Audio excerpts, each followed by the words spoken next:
오늘 주시는 하나님의 말씀 같이 읽겠습니다. 에베소서 1장 17절 말씀입니다.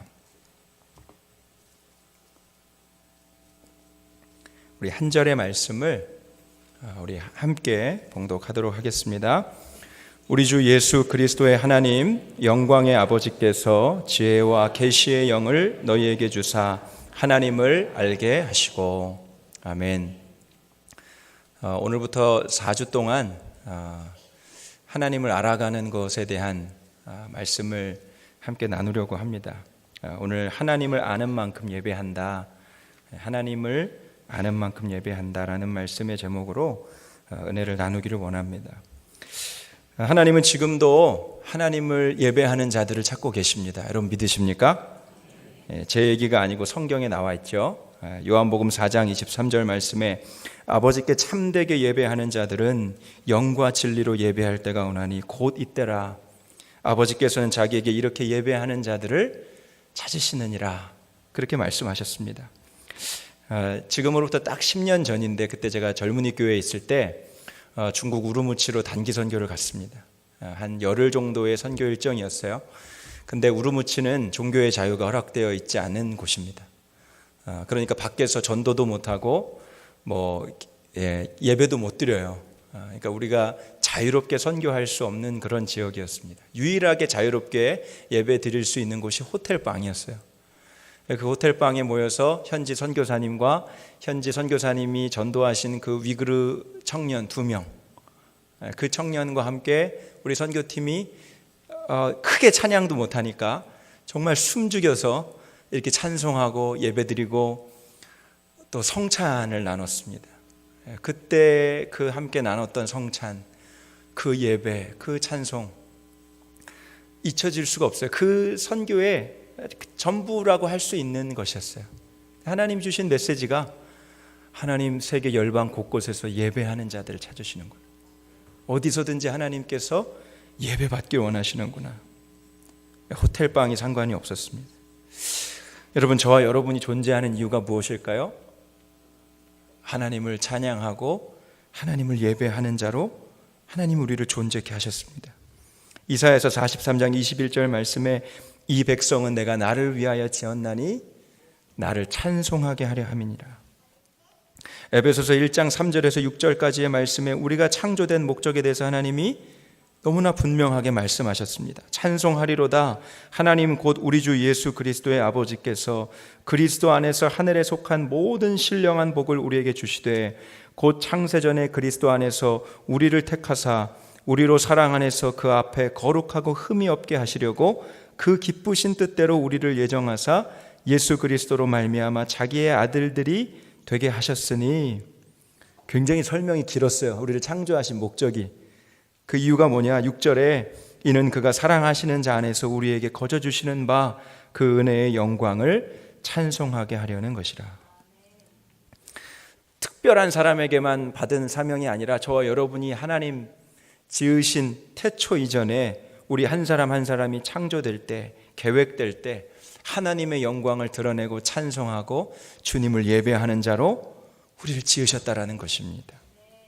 아이들이 사춘기가 되면 이런 질문에 관심이 많잖아요. 아빠, 엄마, 왜 태어났을까? 우리 인생은 왜 사는 것일까? 우리 오뉴가 얼마 전에 아빠 요즘 너무 힘들어. 1학년짜리거든요. 왜? 그랬더니 인생이 너무 허무해. 그런 이야기들을 하더라고요. 여러분, 그때 교회 목사님한테 가서 물어봐 이렇게 얘기하지 마시고 하나님의 말씀을 들어서 얘기해 주세요. 너는 하나님 찬양하기 위해서 태어났지. 우리는 하나님을 예배하기 위해서 태어났지. 그냥 생긴 게 아니지. 우연히 태어난 것이 아니지. 그러니 여러분, 우리가 하나님 앞에 예배 드리는 것은 우리의 생명과도 같은 일 아니겠습니까? 그렇게 우리를 지으셨으니까요. 2007년도에 선한 목자 교회에 와서 1년 동안 젊은이 사역을 하고, 그리고 그 이후부터 지금까지 계속 하나님이 예배와 찬양 사역을 담당하도록 그렇게 인도해 주셨습니다. 그러다 보니 예배에 관심도 많고 열정도 생겨나고, 그리고 제 마음에 일어나는 질문이 있어요. 어떻게 하면 하나님께 예배를 잘 드릴 수 있을까? 여러분도 궁금하지 않으세요? 어떻게 하면 하나님께 예배를 잘 드릴 수 있을까? 그런 질문을 해소해 보려고 나름 예배에 대한 책도 사서 읽고요. 예배에 대한 관련 세미나도 참석해보고 또 세미나도 직접 만들어서 인도도 해봤어요. 하나님 예배 잘 드리게 해주세요. 기도도 엄청 많이 했던 것 같아요. 예배가 있는 날에 하루 종일 금식하면서 기도도 해봤습니다. 근데 그것이 어떤 마음에 이렇게 선뜻 확연하게 오는 해답은 아닌 것 같았어요. 한 번은 예배 때 이렇게 인도할 찬양을 준비하고 있는데 어떤 곡을 부를까 찬양곡을 선택하고 이제 이 곡들을 연결하고 어떤 분위기로 예배가 찬양이 흐름이 진행이 될까 고민하고 생각하는데 문득 이런 생각이 드는 것입니다. 나는 이 찬양의 가사에 나오는 그 하나님에 대해서 정말 경험했는가?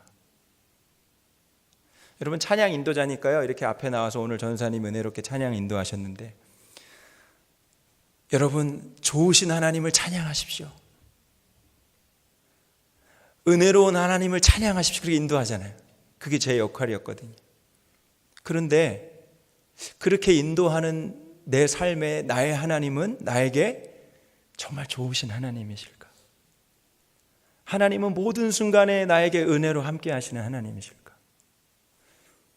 이런 찬양이 있어요. 주님 내 길을 예비하여 주시리 그는 보이지 않아도 날 위해 일하시네. 광야에서 샘물이 나게 하시고 사막에서 강물을 내시는 하나님, 그런 찬양이 있거든요.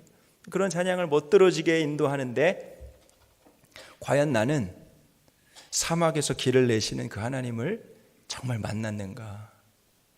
그런 질문이 드는 거예요. 그런 질문들이 일어나니까 제 마음에 경각심이 일어나는 것입니다. 야, 이건 정말 큰일 날 일이겠다. 내가 알지도 못하고 경험하지도 못한 하나님에 대해서 마치 다 알고 있는 것처럼, 그 하나님을 마치 내가 모두 경험한 것처럼 그런 척하고 예배를 드리고 예배를 인도할 수도 있겠구나. 두려운 마음이 첫 번째로 들었고요. 두 번째로 깨달아지는 것이 또 하나 있었어요. 아, 내가 하나님이 어떤 분인지를 더 깊이 알면 알수록 예배를 잘 드릴 수 있게 되겠구나. 우리의 삶에서 주님과 동행하면서 그 경험한 그 하나님을 찬송하고 예배하는 것, 여러분 그것이 정말 주님이 기뻐 받으시는 예배가 아니겠습니까?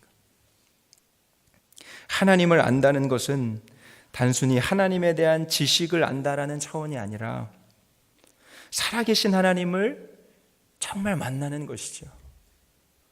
내 삶에 좋으신 하나님을 정말 고백하도록 만나는 것이죠. 하나님이 어떤 분인지를 경험하는 것, 그것이 예배의 열쇠라는 것을 깨닫게 됐어요. 일제 말기에 김익두 목사님이라는 분 계십니다. 이 김익두 목사님이 부흥회를 인도하려고 기차를 타고 가는데 그 당시에는 기차가 이렇게 마주 보면서 가게 돼 있잖아요. 앞에 청년 3명이 이렇게 앉아 있고 있는데 열심히 성경책을 보고 있는 것입니다. 너무 기특하잖아요. 청년들이 성경책을 읽고 있으니까. 그래서 자네들 지금 어디 가느냐고 물어봤더니 오늘 저 어디 지역에 어느 교회에 김익두 목사님이 오신다는 거예요. 그래서 내가 그 부흥 집회에 참여하려고 우리가 지금 가고 있다고. 그래서 여기까지 좋았는데 그 중에 한 청년이 이렇게 물어보는 거예요. 어르신, 김익두 목사님을 아십니까? 제가 잘 압니다. 어르신도 시간이 있으면 우리가 같이 그 부흥회에 갈 수 있으면 너무 좋을 텐데. 이 김익두 목사님을 보고, 자신을 보고 김익두 목사님을 아냐고 물어보니까 얼마나 황당해요. 시치미를 뚝 떼고 김익두 목사가 어떤 사람이요? 그렇게 물어봤어요. 그러니까 이 청년이 김익두 목사님은 어느 동에 어느 집 몇째 아들로 태어났는데 어려서부터 깡패로 자라다가 선교사님을 만나가지고 회개하고 회심해서 지금 뭐 엄청난 능력의 목사님이 됐다고, 마치 본인 가족인 것처럼 그렇게 얘기를 하는 거죠. 김익두 목사님 들어보니까 그 인포메이션이 하나도 틀린 게 없어요. 자기보다 자기를 더 잘 아는 것 같아요. 근데 여러분, 그것은 김익두 목사님을 정말 아는 것이 아니죠. 그 목사님에 대해서 지식을 알고 있는 것이지 그 목사님과 살아있는 교제를 나눈 적은 한 번도 없어요. 여러분, 마치 우리가 하나님을 꼭 그렇게 믿고 있을 때가 참 많이 있습니다. 하나님을 예배할 때도 우리가 마치 그렇게 하나님을 대하듯 할 때가 참 많아요. 하나님에 대한 지식, 하나님은 이러이러한 분이시더라, 설교도 듣고 말씀도 많이 들었기 때문에 하나님에 대한 지식은 알고 있지만, 그러나 하나님을 정말 삶에서 만난 실제적인 그 삶의 지식은 우리가 너무나 무지할 때가 많은 것이죠. 하나님과의 생생한 만남과 경험이 우리가 하나님을 예배 가운데서 더 깊이 주님을 예배할 수 있는 힘이 되고 동기가 되는 것입니다. 여러분, 예배가 무엇입니까? 예배는 여러 가지 정의가 있을 수 있겠지만, 내가 최고의 가치로 여기는 어떤 대상, 뭐라고요? 내가 최고의 가치로 여기는 어떤 대상, 그 대상을 향하여 그 대상이 받을 가장 최고의 가치에 걸맞는 존경과 사랑을 표현하는 것이 예배예요. 어떤 사람은 좋은 차일 수 있겠죠. 그러니까 거기에 막 엄청난 돈을 투자하면서 그 차를 얻으려고 할 거예요. 예배의 대상일 수 있습니다. 좋은 집일 수도 있고 좋은 직장일 수도 있어요. 예배한다라고 하니까 말이 거창한데 우리 안에 우리가 섬기는 예배의 대상이 있어요. 그런데 우리가 정말 예배하는 대상은 바로 하나님이신 거죠. 하나님께 우리의 최고의 가치를 두기 때문에 그래요. 우리의 인생의 의미, 우리의 인생의 가치가 그 하나님께 가장 부여될 수 있기 때문에 그렇습니다. 그러면 우리가 하나님을 예배할 때 하나님에게 있어서 최고의 가치라 여겨질 수 있는 것이 무엇일까? 크게 두 가지 측면이 있어요. 첫 번째는 하나님께서 행하신 일이에요. 하나님께서 우리에게 행하신 일. 두 번째는 하나님의 성품과 하나님의 속성입니다. 따라해 보실까요? 하나님께서 행하신 일, 하나님의 성품과 속성. 여러분, 우리가 하나님을 예배한다라고 할 때는 이 두 가지 측면을 가리키는 거예요. 그 하나님의 행하신 일과 또 하나님의 그 성품이 어떠한 것인지 우리에게 잘 나타내주고 있는 말씀이 시편 103편 말씀입니다. 시편 103편 말씀을 한번 우리 같이 교독해 보겠습니다. 1절에서 14절까지의 말씀입니다. 1절에서 14절까지의 말씀, 시편 103편 1절에서 14절까지의 말씀, 저와 여러분이 한 절씩 교독해 보겠습니다. 내 영혼아 여호와를 송축하라. 내 속에 있는 것들아 다 그의 거룩한 이름을 송축하라.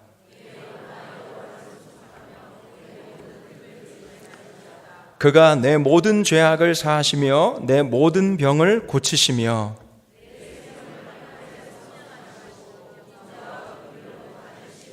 좋은 곳으로 내 소원을 만족하게 하사 내 청춘을 독수리같이 새롭게 하시는도다.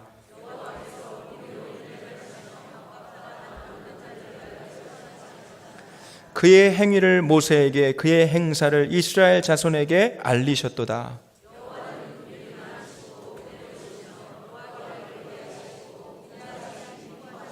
자주 경책하지 아니하시며 노를 영원히 품지 아니하시리로다.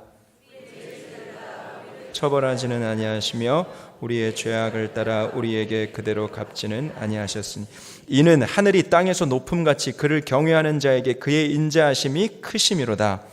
동이 서에서 먼 것 같이 우리의 죄가를 우리에게서 멀리 옮기셨으며 아버지가 자식을 긍휼히 여김같이 여호와께서는 자기를 경외하는 자를 긍휼히 여기시나니 이는 그가 우리의 체질을 아시며 우리가 단지 먼지뿐임을 기억하심. 아멘. 이 시편 103편 말씀에 하나님이 행하신 일과 하나님 그분 자신의 성품을 나타내는 말씀이 너무나 잘 담겨 있어요. 한번 살펴보겠습니다. 크게 나눠서 3절과 7절까지의 말씀은 하나님이 우리에게 행하신 일에 대한 말씀이에요. PPT를 좀 남겨주시면 3절에 그가 내 모든 죄악을 사하시며 내 모든 병을 고치시며 라고 했습니다. 여러분, 하나님의 무엇을 행하신 하나님이시죠? 3절 가운데 우리의 죄를 사하시고 깨끗게 하신 하나님이세요. 그리고 두 번째는 우리의 병을 치료하시는 하나님이십니다. 자, 4절 말씀, 내 생명을 파멸해서 속량하시고, 어떤 하나님이시죠? 우리를 구원하신 하나님. 하나님의 구원의 역사가 가장 잘 드러나 있죠. 하나님 우리를 구원하신 하나님이세요. 자, 5절 말씀, 좋은 곳으로 내 소원을 만족하게 하신다. 어떤 하나님이십니까? 무엇을 우리에게 행하신 하나님이십니까? 우리의 필요를 채우시고 공급하시는 하나님이세요. 우리 마음의 소원, 우리의 필요를 채워주시고 공급하신 하나님이세요. 6절 말씀, 여호와께서 공의로운 일을 행하시고 억압당하는 모든 자를 위해서 심판하시도다. 무엇을 행하신 하나님이십니까? 하나님은 공의로운 일을 행하신 하나님이세요. 그리고 중요한 것이죠. 하나님은 심판하시는, 이 세상이 끝날 때 하나님은 심판주로 우리에게 오실 것입니다. 7절 말씀에 그의 행위를 모세에게, 그의 행사를 이스라엘 자손에게 알리셨도다. 하나님은 하나님 자신의 존재를 드러내시고 계시하시고 나타내시는 하나님이십니다.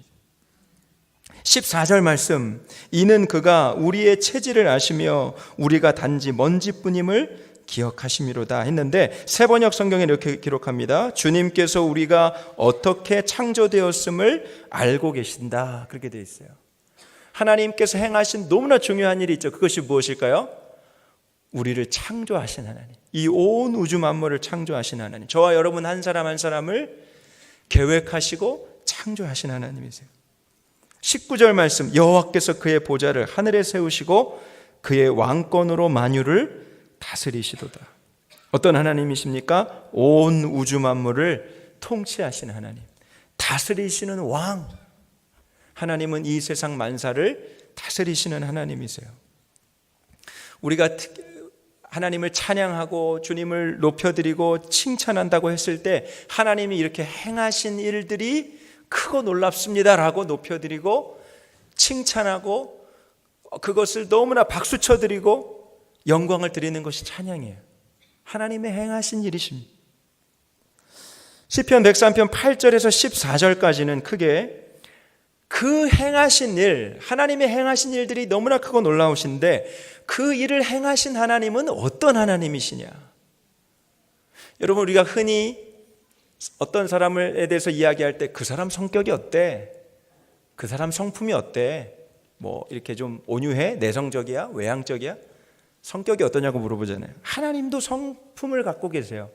하나님도 우리와 교제하시는 인격체이시기 때문에 하나님께서 행하신 일을 나타내셨을 때 그 하나님의 행하신 일 속에 하나님의 속성이 담겨 있어요. 어떤 분인지 8절 말씀, 여호와는 긍휼이 많으시고 은혜로우시며 노하기를 더디하시고 인자하심이 풍부하시도다. 아주 이 8절 말씀에 그 하나님의 속성에 대한 엑기스가 담겨 있죠. 첫 번째는 하나님 긍휼의 하나님이세요. 두 번째, 하나님은 은혜로우신 하나님이시래요. 세 번째, 하나님은 노하기를 더디하시는 하나님이시래요. 할렐루야죠. 하나님께서 노하기를 더디하신다. 여러분, 저와 여러분이 하나님이 노하기를 더디하셨기 때문에 오늘 이 자리에 있는 줄 믿습니다. 예. 여러분, 저와 여러분이 잘못하는 것마다 하나님이 막 노하셔가지고 막 엄청난 일을 우리에게 심판하셨다고 생각해 보세요. 우리가 여기 남아있을 사람이 누가 있겠어요? 그리고 하나님 사랑이 많으시, 인자하심이 풍부하시도다. 9절 말씀, 자주 경책하지 않으시고 노를 영원히 품지 않으신다. 하나님은 우리에게 인내하시는 분이세요. 참아주시는 분이에요. 10절에 우리의 죄를 따라 우리를 처벌하지 않으시고 우리의 죄악을 따라 우리에게 그대로 갚지 않으셨다. 하나님 자비하신 하나님이십니다. 11절에 하늘이 땅에서 높음같이 그를 경외하는 자에게 인자하심이 크십니다. 하나님은 크신 사랑의 하나님이시고요. 12절에 동이 서에서 먼 것 같이 우리의 죄가를 멀리 옮기셨어요. 우리를 자녀 삼으실 때 우리의 죄악을 멀리 옮기셨다 그랬어요. 왜일까요? 우리와 교제하고 싶으신 하나님은 거룩하신 하나님이십니다. 아버지가 자식을 긍휼히 여김같이 여호와께서 자기를 경외하는 자를 긍휼히 여기신다. 하나님은 우리의 아버지 하나님이시고 우리를 긍휼히 여기시는 거예요. 이는 그가 우리의 체질을 아시며 우리가 단지 먼지일 뿐임을 기억하시미로다. 하나님이요, 우리가 얼마나 연약한 존재인지를 헤아려 주신대요. 우리 체질을 알고 계신대요. 우리의 연약함과 부족함과 어떤 환경에서 연약함과 강점이 드러나는지를 잘 알고 우리를 대우해 주신대요. 어떤 하나님이십니까? 하나님은 친절하신 하나님. 그의 사랑은 영원에서 영원까지 이른다. 그 사랑의 하나님은 영원하신 하나님. 여러분, 여기에 나타난 하나님은 하나님의 행하신 일이 아니라 그 하나님의 행하신 일 속에 담겨 있는 하나님의 어떠함인 것이에요. 그래서 우리는 두 가지 측면을 예배하는 것입니다. 크게 하나님께서 우리에게 이런 일을 행하셨습니다. 그리고 이런 일을 행하신 그 하나님은 사랑이 많으신 하나님이십니다. 하나님은 정말 거룩하신 하나님이십니다. 우리가 그 두 가지를 예배하고 찬양하는 것입니다. 그런데 여러분, 여기서 중요한 사실이 있어요. 불신자도요, 하나님이 행하신 일을 찬양할 수 있어요. 존경을 표할 수 있어요. 그 하나님, 우리 죄를 멀리하신 하나님이셔. 그분은 창조주 하나님이야. 그분은 온 우주 만물을 통치하시는 왕이셔. 그분은 심판하시는 하나님이셔. 그분은 우리에게 필요한 것을 기도하면 공급하시는 분이야. 하나님을 경험하지 못한 자들도 그 하나님이 행하시는 일들에 대해서 박수치면서 찬양하고 인정하고 고백할 수 있어요. 그런데 여러분, 중요한 것은 그 하나님이 어떤 하나님이신지에 대해서는 경배할 수 없어요. 왜? 그 하나님을 실제적으로 만난 경험이 없기 때문에. 그래서 나의 창조자, 나의 구원자, 가장 귀한 나의 예수님 찬양합니다. 불신자들이 와서 그렇게 박수치면서 하나님이 행하신 일들을 따라서 찬양할 수는 있을지 모르지만 하나님은 거룩하신 하나님, 하나님은 나의 생명 되신 하나님, 우리가 주님을 깊이 깊이 예배하고 경배하는 것은 불가능한 일이에요. 왜? 그것은 하나님을 실제적으로 만남의 증거가 있어야 되기 때문에. 그러므로 여러분, 우리의 예배가 시작점, 출발점과 도착점이 있어요. 방향을 가지고 있다는 거예요. 하나님이 행하신 일을 기뻐하고 칭찬하는 것에서 멈추면 안 됩니다. 우리의 예배는 하나님이 어떠한 하나님이신지, 그 하나님 존재 자체를 기뻐하고 예배하고 경배하는 차원으로 나아가야 되는 것이에요. 그러니까 여러분, 우리가 하나님을 온전히 깊이 아는 것이 얼마나 이 예배 가운데 중요한 것인지 모릅니다. 우리가 주의 친절한 팔에 안기세, 우리 마음이 항상 평안한 일에 항상 기쁘고 복이 되겠네, 영원하신 팔에 안기세, 그렇게 찬양했습니다. 우리가 그렇게 입술로 고백했는데 삶에서 이 진리를 믿고 누리며 살고 있냐는 것이에요. 그러므로 우리가 하나님을 알아가는 것에 힘쓰지 않으면 이런 말들, 이런 행위들은 아무 능력 없는 것이 되고 마는 것입니다. 그러므로 사랑하는 여러분, 저와 여러분이 어느 곳에 있든지 날마다 하나님을 더 깊이 알아가는 것에 대한 갈망을 갖게 되시기를 주님의 이름으로 축복합니다. 하나님은 내 삶이 어떤 분이실까? 오늘 이 일을 행하시고 오늘 나를 이렇게 인도하시는 그 하나님은 어떤 하나님이실까? 어떤 분은 예배를 많이 드리는 것을 자랑 삼는 분이 있습니다. 어떤 분은 얼마나 기도를 오래 하는지 자랑하는 분도 있고요. 어떤 사람은 바이블 아카데미 모든 과목을 다 수료했다고, 그랜드 슬램 했다고 자랑하시는 분도 있더라고요. 훌륭한 일이에요. 그런데 여러분, 그 목적이 무엇인지 여쭤보고 싶은 거예요.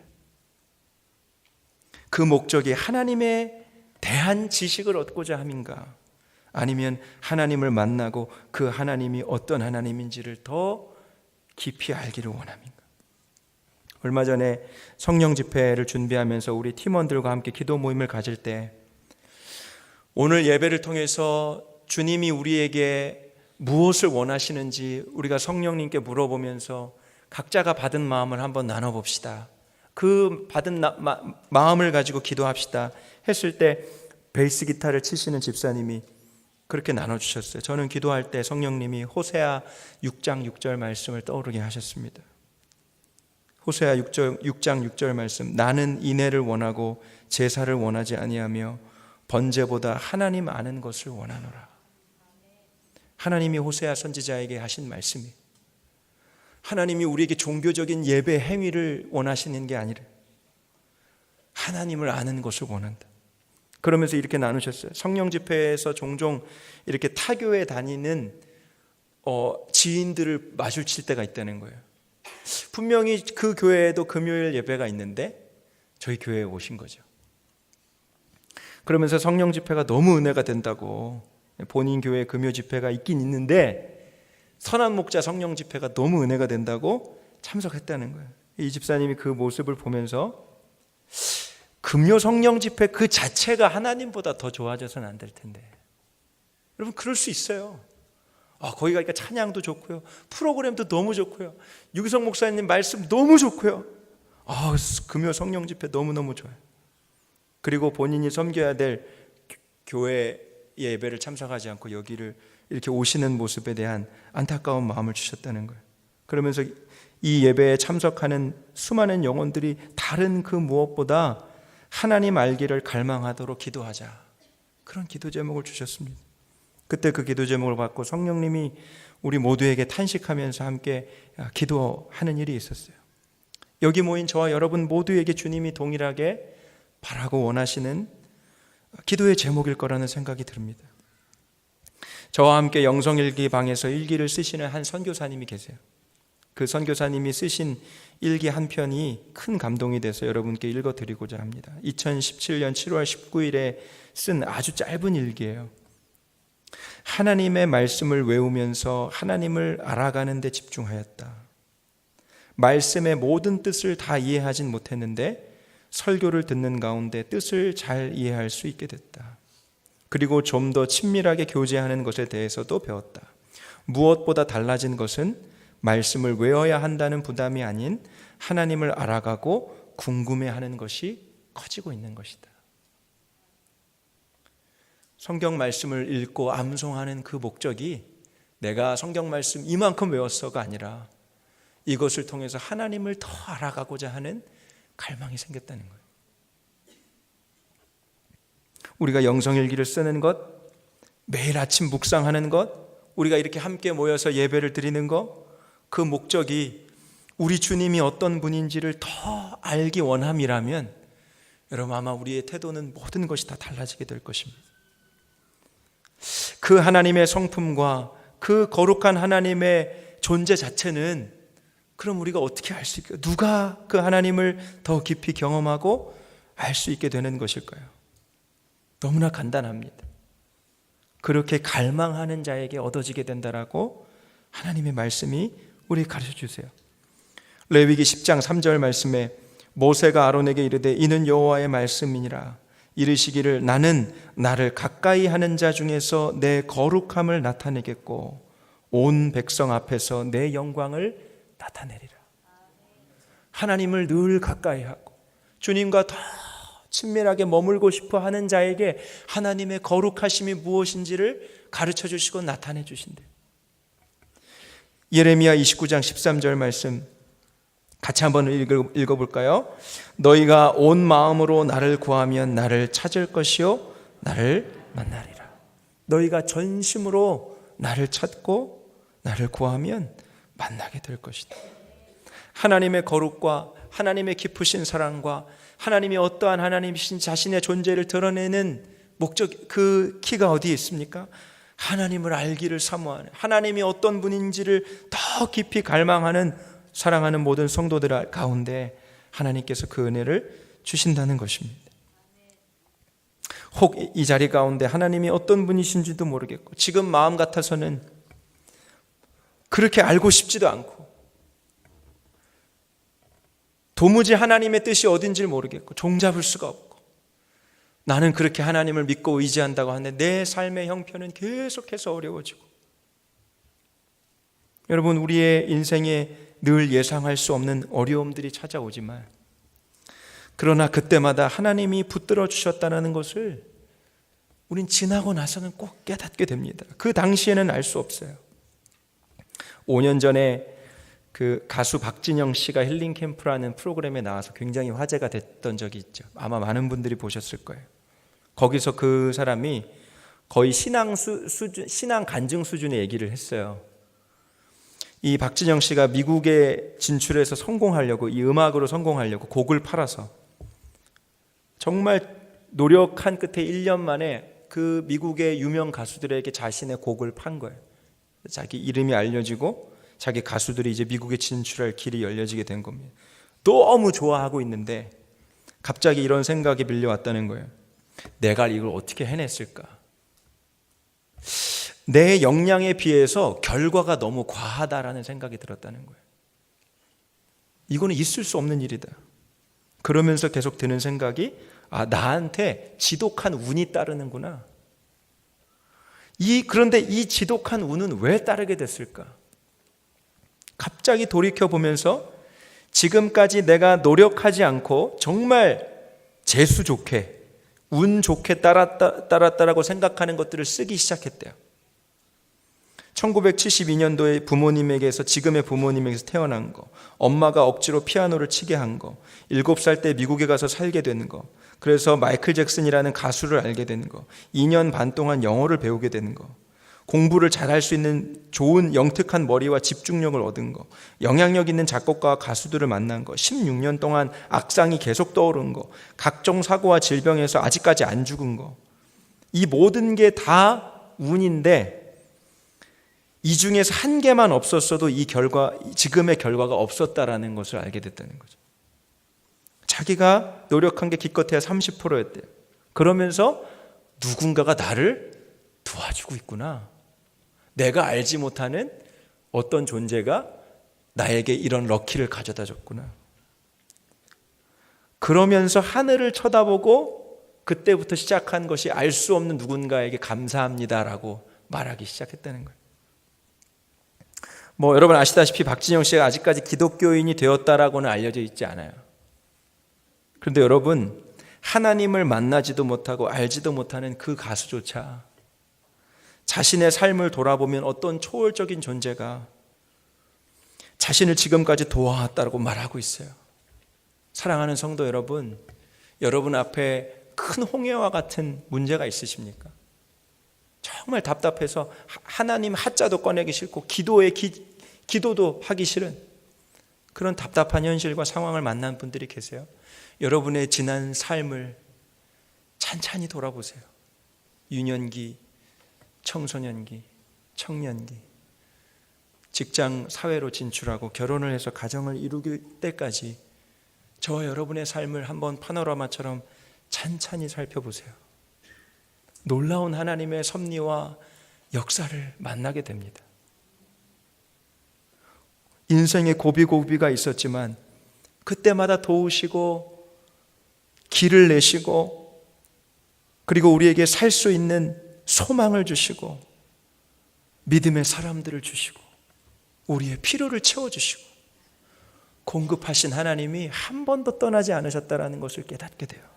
그냥 우리의 몇십 년의 삶을 찬찬히 헤아려만 보아도 이 모든 것이 하나님의 은혜였구나, 하나님이 행하셨구나, 그 하나님이 나에게 신실하신 하나님이셨구나. 여러분, 우리는 그 박진영 씨와 믿음 자체가 다른 사람들 아니겠습니까? 하나님께서 아들 예수 그리스도를 십자가에 죽기까지 사랑하셨어요. 우리를 예수 피값으로 자녀 삼으신 그 하나님이 저와 여러분의 하나님이신 것이죠. 요한복음 14장 21절에 나를 사랑하는 자는 내 아버지께 사랑을 받을 것이요 나도 그를 사랑하여 그에게 나를 나타내리라. 하나님을 사랑하고 주님을 가까이 하기 원하고 하나님을 늘 갈망하는 자에게 하나님의 그 사랑을 나타내 주시겠다고 약속하셨어요.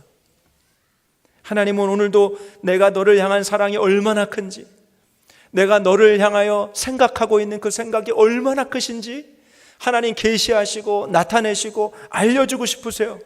누구에게요? 그렇게 사모하는 자에게. 하나님 더 알고 싶습니다. 하나님 어떤 분인지 저에게 더 알려주세요. 그렇게 갈망하는 성도들에게 하나님이 약속하셨어요. 나도 그를 사랑하여 그에게 나를 나타내리라. 엊그제 새벽에 이 자리에서 기도하는데 중보기도 제목제를 보면서 마음에 답답함이 들더라고요. 이제 나라와 민족을 위한 중보기도는 해야겠는데 한국에선 지금 포항에 엄청난 지진이 일어났고 수많은 사람들이 두려움에 떨고 있고 세계 곳곳에서는 환란이며 인신매매가 일어나고 죄악이 관영하고 도대체 우리의 기도가 이루어지고 있는 것일까? 그런 답답한 마음이 들 정도의 여러 가지 어려운 상황들을 일어나는 모습을 그 기도 제목을 보는데 그 기도 제목을 보면 기도가 돼야 되는데 기도가 잘 안 되는 것이에요. 너무나 상황들이 심각한 상황들이니까. 그런데 그날 찬양을 인도하시는 전도사님이 이런 찬양을 인도했어요. 주의 인자는 끝이 없고 주의 자비는 무궁하며 아침마다 새롭고 늘 새로우니 주의 성실이 큼이라. 성실하신 주님. 그 찬양을 인도하시는데요, 그냥 중보기도 소식지를 받고는 마음이 너무 답답했는데 그냥 그 찬양을 이렇게 듣고 있는데 주의 인자는 끝이 없고 주의 자비는 무궁하며 아침마다 새롭고 새로우니 주의 성실하심이 큽니다. 예레미야가 3장에 나오는 예레미야의 믿음의 고백이에요. 그런데 그 말씀의 찬양에 제 마음이 이렇게 녹아지는 것이에요. 그렇지, 하나님은 오늘도 성실하시지. 우리 교회를 뒤돌아봤을 때, 내 삶을 뒤돌아봤을 때, 한국교회를 돌아봤을 때, 지금까지 이뤄오는 선교의 역사를 뒤돌아봤을 때 믿음을 지키는 하나님의 사람들에게 어려움이 있고 핍박이 있고 환란이 있고 그리고 큰 고통의 시간들이 늘 있어 왔지만 그때마다 하나님은 하나님의 뜻을 이루어 가시는 신실하신 분, 성실하신 분이시지. 하나님은 오늘도 쉬지 않으시는 분이시지. 하나님의 은혜는 아침마다 새로운 분이시지. 그 하나님의 말씀이 제 심령에 임할 때 현실에 닥친 기도의 제목을 뛰어넘는 감사와 기도와 하나님을 향한 기대감이 일어나게 하셨어요. 지난 주일 추수감사 예배를 드리면서 감사의 증인으로 섰던 우리 김성경 집사님의 그 간증의 감동이 제 가슴에 아직도 이렇게 숯불처럼 있어요. 오랫동안 달궈놓은 숯불처럼 아직도 그 뜨거운 그 은혜가 제 안에 있어요. 이제 어려운 아이를 출산하고 그 믿음의 고백을 할 때 이렇게 고백했습니다. 우리의 가정의 상황은 변한 것도 없고 기적도 없습니다. 아직 모든 상황이 진행 중이고 날마다 허락하신 하루를 감사의 고백을 올려드리며 지내는 것이 전부입니다. 이전에는 사람들이 놀라고 감동받을 만한 뭔가 대단한 일이 있어야 하나님이 일하셨습니다 라고 고백할 수 있는 것으로 여겨졌습니다. 그러나 지금 나에게는 매일매일 아이의 얼굴을 보고 엄마 아빠 목소리를 들려줄 수 있는 것이 기적입니다. 하나님의 뜻이 무엇인지 정확히는 모르지만 한 가지 분명한 것은 나의 하늘 아버지는 선하신 분이라는 것입니다. 이 모든 시간을 지나오면서 버틸 수 있었던 건 나의 하나님은 좋으신 분이고 실수가 없으신 하나님이라는 신뢰가 흔들리지 않았기 때문입니다. 제가 4부까지 예배를 이렇게 드리면서 그 집사님의 간증을 매 예배 때마다 들으면서 눈물이 났던 이유는 집사님이 닥친 상황과 현실은 너무 슬프고 안타까운데 그가 알고 있고 믿고 있고 경험하고 있는 하나님은 실수가 없으신 하나님이시고 하나님은 좋으시고 선하신 하나님이시다. 마지막에 그 고백을 올려드릴 때 저는 하늘에서 천국 잔치가 일어나는 상상을 하게 됐어요. 두렵고 죽음의 권세로 두려움을 떨게 하는 마귀는 발악을 하고 비명을 지르고 하늘에서는 환호성이 터지고 탄성이 터지는 그 장면이 상상이 되니까 눈물이 나더라고요. 하나님은 실수가 없으신 하나님, 좋으신 하나님. 나도 저런 믿음을 갖고 싶다. 삶에서 하나님을 만난 그 하나님에 대한 경험을 가지고 예배의 자리로 나와서 그 하나님의 행하신 일과 그 행하신 일을 행하신 하나님의 성품을 높이며 예배하는 그 감격스러운 예배가 저와 여러분의 예배가 되기를 축복합니다. 여러분, 이 가운데 오늘 사도 바울의 고백과 같이 내 안에 계신 성령님, 그분은 지혜와 계시의 영이에요. 지혜와 계시의 영이신 성령님, 나에게 임하셔서 하나님을 더 깊게 알게 하여 주십시오. 오늘 그렇게 갈망한 기도의 제목이 저와 여러분의 기도의 제목이 되기를 축복합니다. 우리 함께 찬양했으면 좋겠어요. 생각나게 하신 찬양이 하나님이 행하신 일을 찬양하는 것인데, 여러분 그 하나님의 행하신 일 가운데 계신 그 하나님이 저와 여러분의 하나님이신 것을 믿음으로 고백했으면 좋겠습니다. 주님 내 길 예비하시니 나 기뻐합니다. 주님 내게 평화 주시니 나 기도합니다. 주님 내게 승리 주시니 나 찬송합니다. 주님 나를 치료하시니 참 감사합니다. 주님 나를 사랑하셨네, 날 구원하셨네. 좀 오래된 찬양이긴 한데요, 여러분 힘차게 우리 박수하면서 우리 찬양했으면 좋겠습니다.